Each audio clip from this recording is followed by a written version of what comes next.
Jirra jirtu hordoftoota keenya qaalii fi jaallatamoo nageenya keenya iddoo jirtanitti isin haadha qabu jecha oliif miidiyaa irraa duusaa kanaaf qabnu isin dhageessifnaan oduu guddaa qabnaan. Ajjechaa jumlaa giddaa ayyaanaatti raawwatame ajjechaa qindaawaa ta'uu jiraattonni himaniitii jiraniin. Ajjechaan jumlaa bifa qindaa'een kaleessaa fi har'a raawwatameen namoota 40 ol ta'an ajjeefame jedhu jiraattonni. Namni miseensa raayyaa ittisa biyyaa ta'e haasawaan isaa naannoo Amaaraatti waan dhufe fakkaatu tokkoon magaalaa giddaa ayyaanaatti dhukaasa banee konkolaachisaa tokko ajjeese konkolaachisaa biraa madeesse jedhama. Itti aansee karaa gubbaatti dhukaasa baneen miseensota maatii tokko ta'an namoota 4 galaafatee akka ture jiraattonni himan. Namni uffannaa raayyaa ittisa biyyaa uffate kun imala ajjechaa isaa itti fufuudhaan keellaa kiramuu irratti raayyaa ittisa biyyaa fakkaatee itti dhiyaate milishaa tokkoo fi nama biraa naannoo sanaa ture tokko ajjeesee miliqee jedhu jiraattonni. Har'a ganama immoo sirna awwaalcha namoota kaleessa giddaa ayyaanaatti ajjeefaman irratti argamuudhaan uummanni garasitti imalaa turu dubbatan. Gidduudhuma kanatti gaddi cimaan biraa dhaga'amuu eeraniin namoota sirna awwaalchaa irratti hirmaachuuf gara giddaa ayyaanaa dhufaa jiran irratti haleellaan raawwatamuu himan. Konkolaataan gaarguuteetii ka'ee gara giddaa ayyaanaatti imalaa ture irratti bakka Diichoo jedhamutti humnoota finxaaleeyyii Amaaraatiin haleellaa raawwatameen namoonni 30 takka jumlaan dhumanii jedhu. Namoonni biroon 10 caalan immootu madaa'uu eeranii kun as buuteen isaaniillee dhabamee akka jiru dubbataniiti jiraniin. Jiraattonni hidhattoonni finxaaleeyyii Amaaraa kunneen inuma nuuf gamsiisan jedhaniin. Hidhattoonni kunneen gariin asuma dhokatanii taa'um kaan immoo naannoo Amaaraatti ce'aniiti dhufu. Qindaa'een qindoominni finxaaleeyyii jabaa uummata irratti raawwataa jiru jedhan jiraattonni. Oduu biraatti ceenam. Lammiileen Itoophiyaa manneen hidhaa Saawudii Arabiyaa keessatti dhumaa jiraniif sirni kadhannaa abbootii amantaatiin taasifamaa jira. Godina Harargee Bahaa aanaa Baabbilee keessatti sirni kadhannaa abbootii amantaa Islaamaa 300 ol hirmaachiseen guyyaa har'aa waaree booda irraa eegalee adeemsifamaa jiraachuu qindeessaan sagantichaa Ustaaz Faat Sultaan himaniiti jirani. Duulli hidhamtoota kanaaf sagalee ta'uu marsaalee hawaasaa irratti bal'inaan adeemsifamaa jira. Rakkoo siyaasaa, diinagdee, hawaasummaa, hojii dhabdummaa, hiyyummaa fi dhiittaa mirga namoomaa mootummaan Itoophiyaatiin raawwatamu baqachuudhaan gara biyyoota galoo galaana Eden kan imalan lammiileen Itoophiyaa kumaatamaan lakkaa'aman jireenya baqaa dugda itti galuudhaan dararaa biraatiif saaxilamaa jirani. Mootummaan Saawudii Arabiyaa lammiilee Itoophiyaa biyya isaatti baqatan hidhuudhaan sarbama mirga namoomaa hamaa irratti raawwataa jiraachuu isaa dhaabbilee mirga namaaf falman Amnesty International fi Human Rights Watch gabaasaniiti jiru.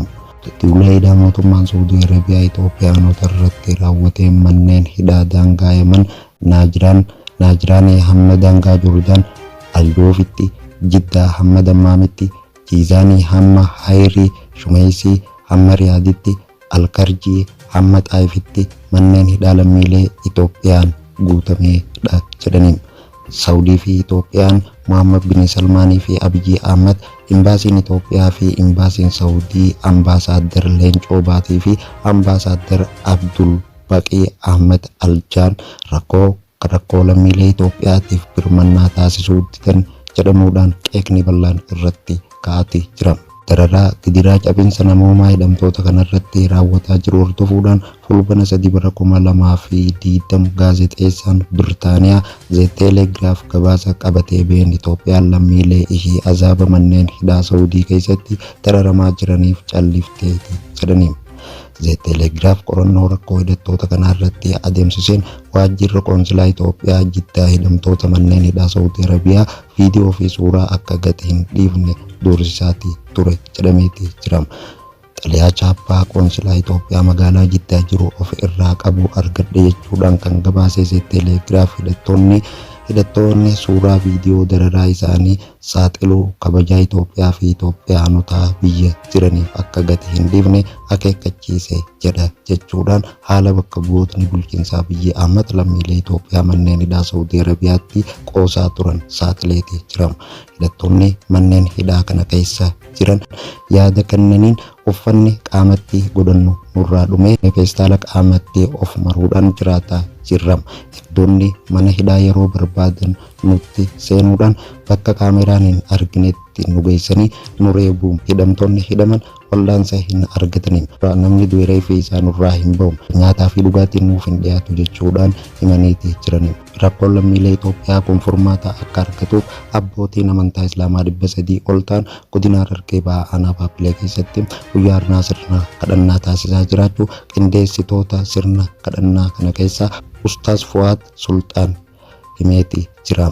Lammiilee Itoophiyaa manneen hidhaa Saudi Arabiyaa keessa jiran nyaata, bishaan, wal'aansa uffataa fi eegumsa mirga namoomaa dhabuudhaan humnaa'aa jiru kan jedhan Ustaaz Fuwaad Sultaan rakkoo hidhamtoota kanaaf furmaata akka argatuuf abbootiin amantaa kadhannaa akka taasisaniif sagantaa kana biyyatti akka qophaa'u taasifne jedhama.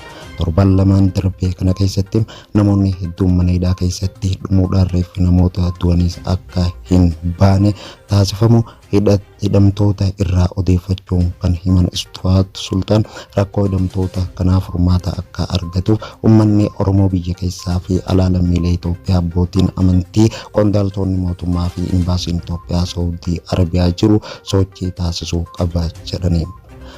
Hordoftoota keenya oduusaaf kanaaf qabnu kanuma.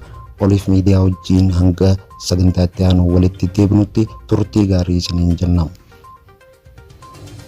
Oliif miidiyaa subscribe godhuudhaaf maatii fayyada. Olive Media, like, share, subscribe, and comment.